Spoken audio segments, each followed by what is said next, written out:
You ask Tiger to calculate. This deals with finding the midpoint between 2 points.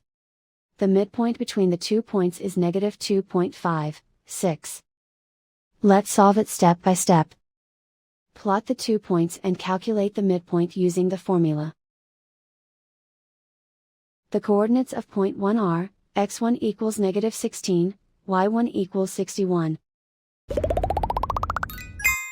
The coordinates of point 2 are, x2 equals 11, y2 equals negative 49. PM represents the midpoint of the 2 points.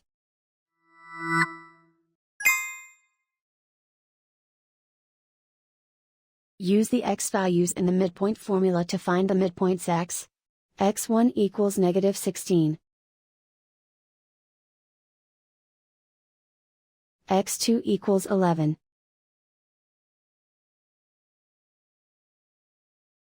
Simplify the arithmetic.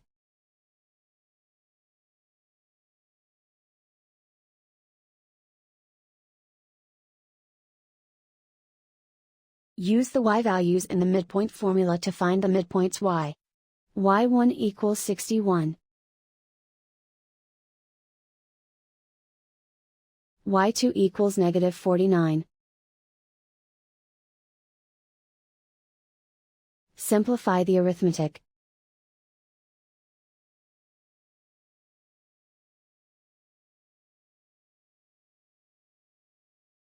And so, the midpoint is negative 2.56.